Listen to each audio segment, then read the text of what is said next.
Jorge éramos primos, ¿no? Primos hermanos.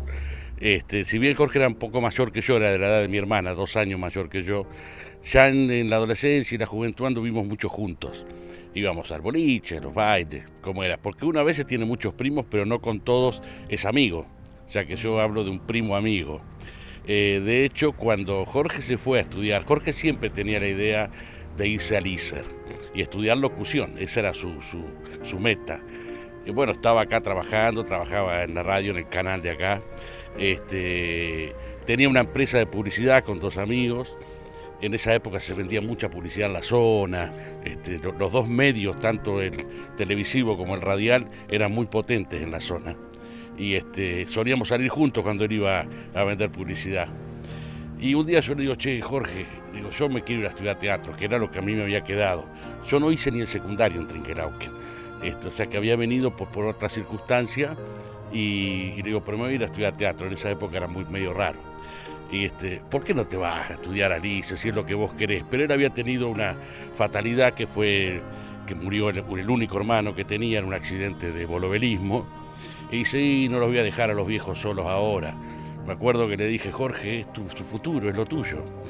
Bueno, finalmente no nos fuimos exactamente juntos, pero sí en el mismo año se fue a estudiar a Lice.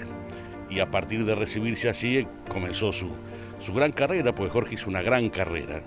Recuerdo que comenzó en Canal 2 de La Plata, era en aquel entonces. Él cada media hora tenía que pasar un par de noticias. Leía un par de noticias. Ahí lo vio Sofovich, que había comenzado con los programas que se llamaban Magazine en la época.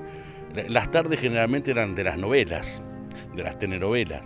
Y esto fue como una cosa distinta, hacer un programa de comentarios, bueno, hablando de artistas, etcétera, etcétera. Y Jorge comenzó ahí. Ahí es donde lo ve Soldán. Soldán, en realidad, el que a él lo llama era el zar, que era de Canal 9, Romay, y comienza en Domingos para la Juventud, domingos estudiantiles, porque por ahí lo llamaban de las dos maneras. Eso tuvo 9 años allí. Fue muy, muy meteórico y lo hizo muy conocido realmente. Y bueno, de ahí siempre estuvo trabajando.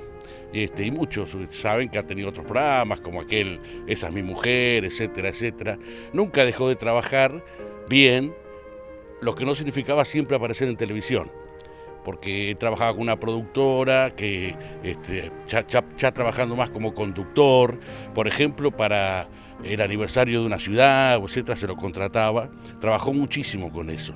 Tuvo oportunidad de trabajar afuera también, en México, y si bien lo estuvo probando, Jorge era muy familiero, muy desde su casa, de sus hijos y de sus padres, y creo que eso, nunca me lo dijo, pero creo que eso fue lo que motivó que él se quisiera volver a la Argentina, pero hizo una gran carrera realmente. Jorge venía a Trenquelauquen y lo primero que hacía era hacer una gran visita a todos los amigos de Trenquelauquen que habían quedado aquí, y compañeros de colegio, etcétera, ¿no? Yo creo que es un legado muy importante, porque no es fácil animarse a irse, a meterse en un ambiente que todos sabemos que no es nada fácil. Todo lo que hizo fue por mérito propio realmente, no porque alguien lo ayudara o lo palanqueara. Bueno, siempre tesonero, siempre buscando. Jorge ya era de por sí una especie de artista, porque había estado tanto en grupos de teatro en Trinquelauquen, como un famoso grupo de los bailes de la época, que era Tinta China, se llamaba el grupo, y él era el que cantaba en el grupo. En realidad el grupo era de Paso, de Juan José Paso. Siempre había andado por el escenario y en esas cosas, pero nunca fue un tipo pedante, ni nada por el estilo. No lo hablo por mí solamente, sino porque lo veía, porque es así. Jorge conmigo, además, voy a contar una cosa. Mi señora, mi ex mujer, en realidad, tuvo un problema de salud grave, un cáncer de páncreas, un tumor de páncreas, y bueno, la tuve que llevar a Buenos Aires, así la operaron a tiempo, pero estuvo bastante embromada mucho tiempo en el Argerich, en el hospital Argerich, ahí en La Boca. Y yo estaba solo con ella, no tenía nadie que me acompañara allá. Así que pasaba el día en el hospital. Y el único que iba siempre, se hacía su tiempo, pese a que no lo tenía, porque estaba trabajando mucho, viajaba además mucho, cuando podía era Jorge. Yo eso nunca lo voy a olvidar. Y cuando él enfermó, nos vimos varias veces, yo viajaba seguido en esa época porque trabajaba en La Plata, así que estaba 3 días en Buenos Aires en realidad y de ahí iba a trabajar a La Plata.